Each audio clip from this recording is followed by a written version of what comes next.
What is going on, everyone? This is Eric coming at you from just outside of Hartford, Connecticut. And today, we're going to be looking at the draft pick swap in the 2007 NFL Draft that would lead to the selection of wide receiver Sidney Rice. Now, as mentioned, this was a draft pick swap between the Atlanta Falcons and the Minnesota Vikings that saw Atlanta move up from pick 44 to pick 41 in exchange for the 121st pick. Now, how did this trade work out? We will start by looking at the Atlanta Falcons, who, with the 41st overall selection, would pick cornerback Chris Houston. Now, Houston became a starter early on during his rookie season, and he played decently, recording 57 tackles with a solid 9 pass breakups. Now, he would step up more so in 2008, posting a career-high 16 passes defended, as well as a career-high 61 tackles. He also added a pair of interceptions, and he returned one of them to the house for a pick 6.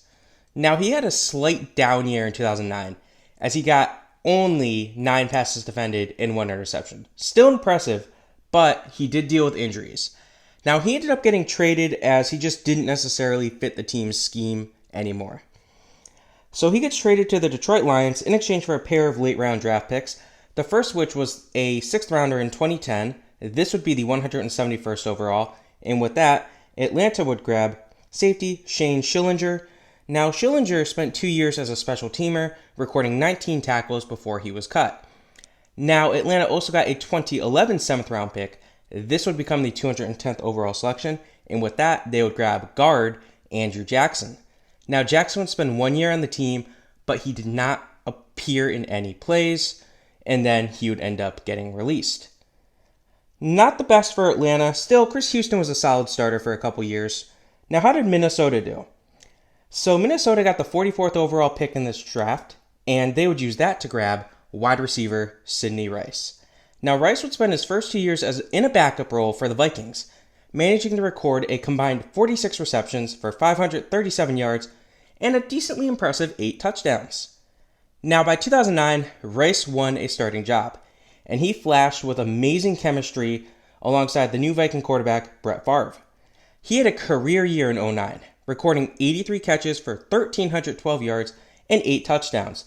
All of those statistics were career highs for him. Now, he had a very strong showing in the divisional round of the playoffs, as he would catch 8 passes for 141 yards and a very impressive 3 touchdowns in the game. Now, unfortunately for him, he would suffer a hip injury during the NFC Championship game, and this would end up haunting him as he decided to not undergo surgery, but by August, he needed the surgery in order to play. Now, he would return in mid-November, and he played well enough, but it was clear that his tenure was kind of over at this point. So he recorded 17 catches for 280 yards with 2 touchdowns over 6 games, but then he got hurt, suffering a concussion. Now, this ended his season, and I don't know why, but he decided to leave the Vikings after this. I mean, the Vikings were kind of falling apart at this point. Brett Favre was getting close to retirement, so yeah. Now, he was a one-time Pro Bowler for the Vikings, which pretty solid given the fact that he really only had 1 full healthy year as a starter. Now, the Vikings also got the 121st pick in the 2007 draft. They would trade this to the Denver Broncos in exchange for 3 draft picks, 2 of them in 2007 and 1 in 2008. Now, the first pick in 2007 was the 176th overall pick, which they would use to grab a linebacker Rufus Alexander. Now, Alexander would tear his ACL during his first training camp with the team. This obviously forced him to miss his entire rookie campaign. Now, in his second year, he would appear in a single game, but he did not record any statistics before being released.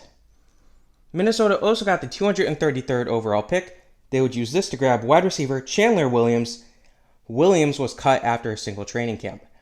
Now, the Vikings also got a 2008 third-round pick, the 73rd overall selection. They would use this one in a trade that helped them get defensive end Jared Allen. This was discussed in the past, and it will be linked in the description below. So that's how the main 2 teams, Atlanta and Minnesota, did. How did the secondary teams do? We'll start with the Detroit Lions, who got cornerback Chris Houston. Now, Houston had a decent first year in Detroit, recording 12 passes defended, 1 interception, and 56 tackles. But he really stepped up his game his second year in 2011, recording 5 interceptions, leading the league with 2 of them returned for touchdowns. So 2 interceptions returned for touchdowns. He also had 14 pass breakups and 54 tackles. He had another decent year in 2012, recording a pair of picks and 10 pass breakups. In 2013, he once more had a pair of interceptions, while also breaking up 9 passes. Now, he ended up getting released following the season due to injury concerns, and these injuries would unfortunately end his career prematurely. Lastly, we have the Denver Broncos, who got the 121st pick in the 2007 draft. They would use this to grab defensive tackle Marcus Thomas. Now, Thomas had a decent rookie year as he eventually earned a starting role, and he held on to that starting role in 2008, recording 34 tackles and 1 interception, which is always good for a defensive tackle. Now, he was moved back into a backup role for the 2009 season, and he remained there for the remainder of his time as a Bronco.